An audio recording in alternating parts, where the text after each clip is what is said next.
All right, so I'm gonna make up a recipe today. It's gonna be my spin on a Putanesca sauce with no tomatoes. There are some people in this world that cannot have tomatoes, but we still like all the flavors of what is in a Putanesca sauce. Traditionally, a Putanesca sauce is just a quick sauce that's like has tomatoes and onions and capers, anchovies. Oh, I have that too. And it's a quick sauce that you usually make with like a thin cut of spaghetti. I'm going to make a version of a Putanesca that doesn't have any pasta, nor does it have any tomatoes. I'm going to substitute the tomatoes for roasted red peppers. I still have the capers. I still have the Kalamata olives. I'm going to saute these onions. I'm going to use fresh basil from the garden. And we're going to do it with chicken. So let's see. All right, so into the pan, little olive oil, medium-high heat. I've chopped up some sweet onions and roasted red peppers, and we're going to let that just kind of cook down into that olive oil. The best tip that I can give you for when you cook is to clean as you go and put down the knife.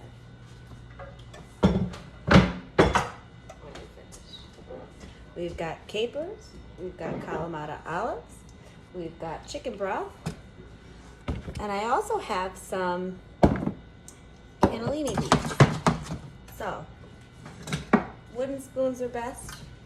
My mom used to use wooden spoons to beat us with when we misbehave, and I sort of wish I did that more with my boys. They might be a little bit more respectful sometimes, but I digress.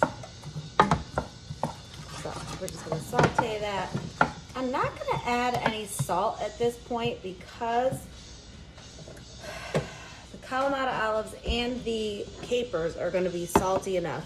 I will season the chicken before I put that in the pan because everything really should be seasoned. But that should be enough salt for everyone to be satisfied. I might even add some spinach to this dish. I definitely have some fresh basil that's going to go in here to add flavor. But what I'm really learning is that you don't need a lot of salt to really make things flavorful. You need salt to enhance it, but you don't need a lot of salt. So don't think salt is like king. When I eat steak, salt all over the place. I don't want to have a marinade.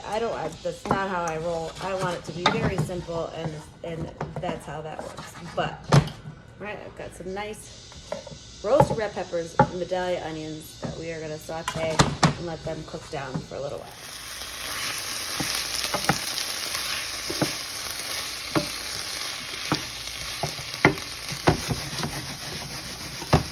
The other salty part of the dish is olive. It's olive. That's what it's called. Don't be afraid of the olive. It's salt. It's fishy, it has a very good flavorfulness, and it's not even like you're going to eat a fillet of fish. This is going to cook down and melt right into the sauce that you're going to make. So, if you're afraid of a little tiny fish, then you're stupid. It's so funny, I work at a restaurant, and right now the squash blossoms are in season, and Carol makes a stuffed squash blossom. Now, when I was growing up, all my Nana did was take the squash blossoms, dip them in egg, Parmesan, and basil, and fry them, and have a nice crispy crust, and that was breakfast. It was delicious.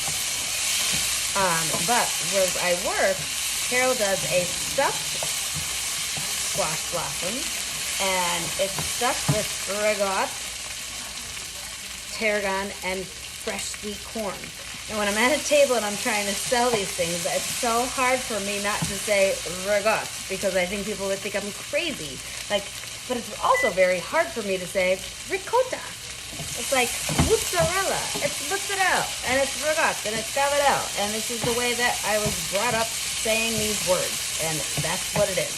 So anchovies are olive, ricotta is ragout, mozzarella is mozzarella, or mozzarella is mozzarella, and that's just how it's pronounced here in Waterbury, Connecticut. So that's how we do it.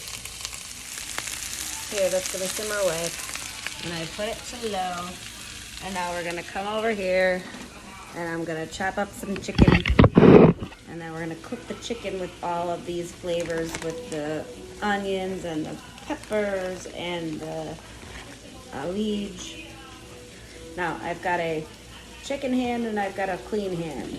All right, and I'm gonna chop up my chicken. Wait, I should probably put shit back. It's really hard to film by yourself. It's okay, I can do it. So I'm just gonna cut up the chicken into small little like bite-sized pieces. It's kind of like when you have shrimp at a restaurant. Like, take the tails off. Nobody wants to be mumbling or fumbling around on their dish with shrimp tails.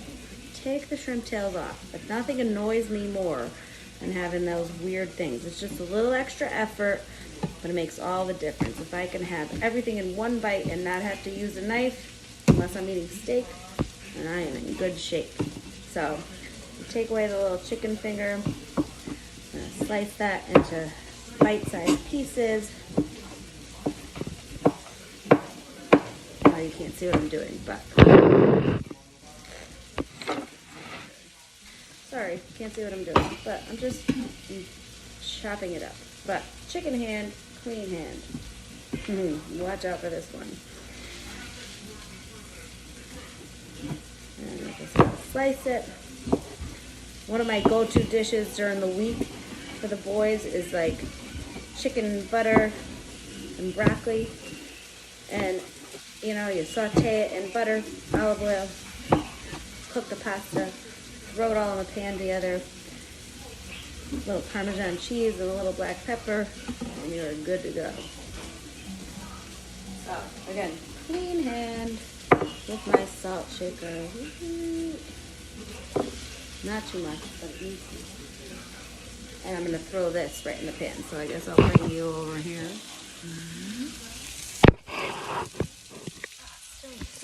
I hate this. I need a cameraman. Anybody want to be a cameraman?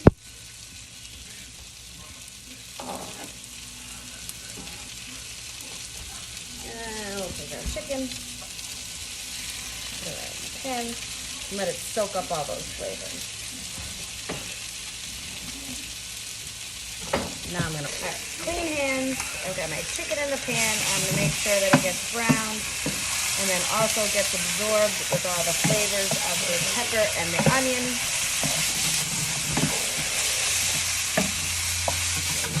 Get that all cooked together. This is going to be good.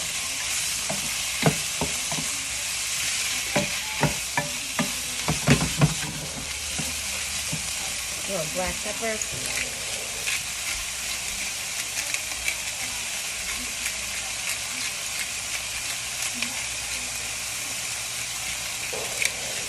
My mom is allergic to garlic, so I've become very accustomed to cooking without garlic. And you know, people that are garlic obsessed, good for you. You really don't need it. It is yummy. I like garlic in a lot of things. However, there's a lot of different kinds of spices that you can cook with that don't include garlic, and you're going to be just fine. Trust me. That's chicken, roasted red peppers, and onions. I'm going to let that brown. On a side note, I also made chicken cutlets today, which is breaded chicken. And so boys love chicken parm, and they're allowed to have tomato sauce. So I'm also making a sauce, and I'm going to do a chicken parm too. Shorter to cook, I guess, whatever. But then we'll have leftovers, you know, everyone will be happy. Sauce is another show. I don't have a lot of Kalamata olives, so I'm going to slice them, so that you can get it. Oh, these are not pitted. Oh, that's the worst. So now I have to cut them and take all the pits out. Oh. Kind of frustrating, but it'll be a minute. But to bulk up this dish, while I chop these olives, I'm going to add cannellini beans. I drain them, I rinse them, I'm going to throw them into the pot so that the dish is a little more bulky. And you can do this without having to have any pasta. Or any starch, really. It's going to be delicious on its own. The beans are going to absorb all those flavors. We're going to add chicken broth in a little while. But now I can't believe I bought the wrong beans with the wrong olive. So, just have to pick them. I think they make tools for your kitchen to be able to hit olives. I don't got room for that. Or time. You can just tear it apart with your fingers. It's not a big deal. And we're going to chop them up, and it's going to be delicious. Alright, so I've given a rough chop to my Kalamata olives. Roll those into the pan. And then I'm going to add some capers, which also enhance the flavor. And it's just part of the dish. You want to stay as traditional to the Putanesca sauce as we can. We just can't have tomatoes. So, again, ingredients are roasted red peppers, sweet Vidalia onion, chicken, cannellini beans, Kalamata olives, anchovy or olive, if you want to be traditional, and some capers. All right. And again, this is still a quick sauce, and then I'm going to add a little bit of chicken broth, just so it has a little bit of juice.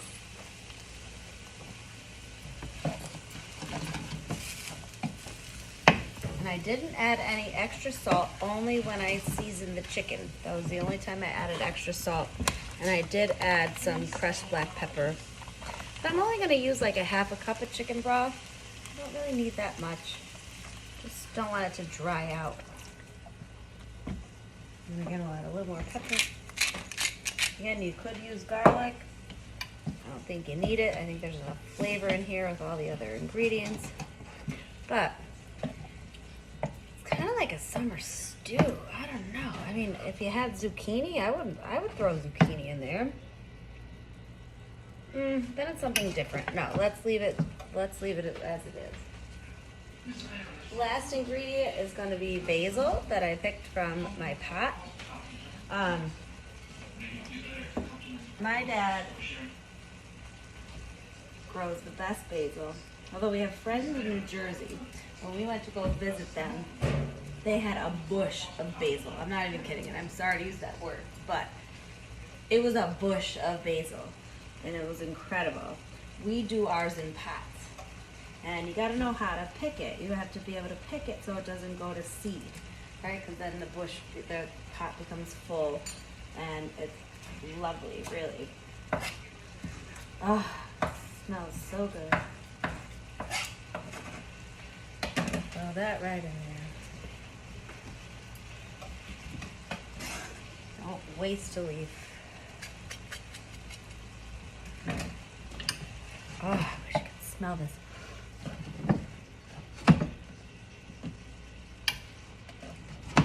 And we're just gonna let that simmer. Alright, so it's simmered for a couple of minutes. I'm gonna give it a shot. Roasted red pepper, Kalamata olives, cannellini beans, and chicken. It's gonna be good. I swear to God, that Putanesca, you don't even miss the tomato. It's so good. Alright, chicken parm for one. I've already fried and made my chicken cutlets. Now it's all about the baking process. It's so super simple. Homemade sauce, 1 ladle on the bottom. And I'm doing a small pan. If you were doing a big tray, you would totally do 13 by 9 or whatever, but we're doing a small one. You take your chicken, and we're going to layer it on the bottom of the pan. Sorry, it's terrible that I have to show you this way. All right, so I got 3 pieces of chicken cutlet. Take another ladle of sauce, put that all on top.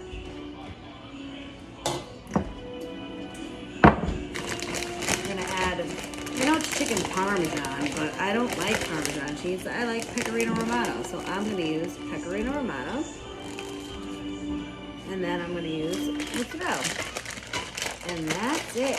Bake it 10 minutes with a cover on, and then 5 minutes without a cover, and you've got your chicken parm. The hardest part is frying the chicken. I think it's time for dinner, so thanks for coming.